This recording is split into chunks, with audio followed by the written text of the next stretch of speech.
का डर दिखाया।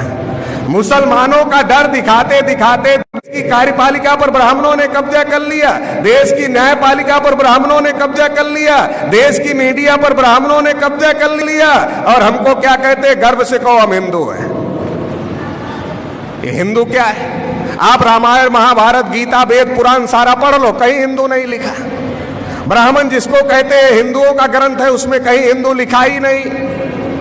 ये हिंदू हिंदी भाषा का भी शब्द नहीं है, हिंदू संस्कृत भाषा का भी शब्द नहीं है, ये हिंदू पर्शियन भाषा का शब्द है जिसका अर्थ गुलाम होता है, हारा हुआ होता है, गुलाम होता है।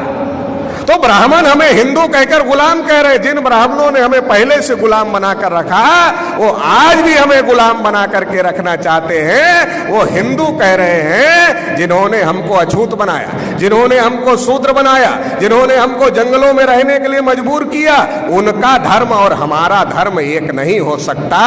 उनका धर्म और हमारा धर्म एक नहीं।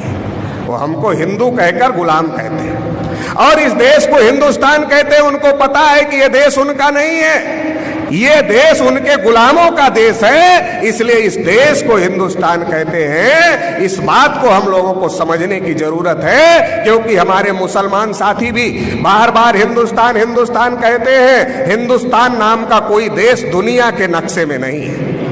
इंडिया दैट इज भारत बाबा साहब अम्बेडकर ने संविधान में लिखा है, क्योंकि बाबा साहब जानते थे बदमाश लोग हैं, कल इंडिया का ट्रांसलेशन हिंदुस्तान करेंगे, इसलिए पहले ही लिखा India that is Bharat. India Bharat है, ये हिंदुस्तान नहीं है।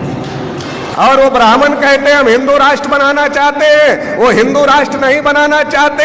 हिंदू राष्ट्र के कह करके SC ST OBC को अपने तरफ खड़ा करना चाहते हैं और मुसलमानों को के विरोध में खड़ा करना चाहते हैं। इसके लिए वो हिंदू राष्ट्र की बात करते हैं। RSS कहता है हिंदू राष्ट्र हम बनाना चाहते हैं, मुसलमान भी कहते हैं RSS हिंदू राष्ट्र बनाना चाहता है। बिल्कुल हिंदू राष्ट्र नहीं बनाना चाहते, वो इस राष्ट्र पर ब्राह्मणों का कब्जा करवाना चाहते हैं, केवल ब्राह्मणों का कब्जा करवाना चाहते हैं, SC ST OBC का नहीं।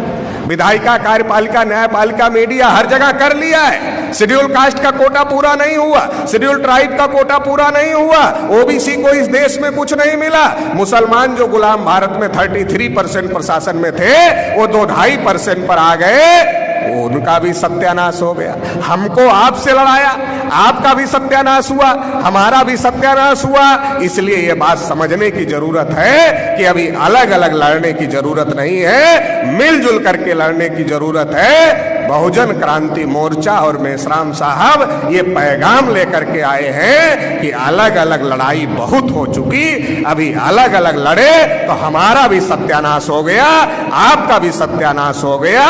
इसलिए अब जो मजलूम है, मजलूमों को इकट्ठा होना पड़ेगा और जालिमों ने जो नाइंसाफी का निजाम कायम किया है, इसे ध्वस्त करना पड़ेगा और इंसाफ कायम करना पड़ेगा।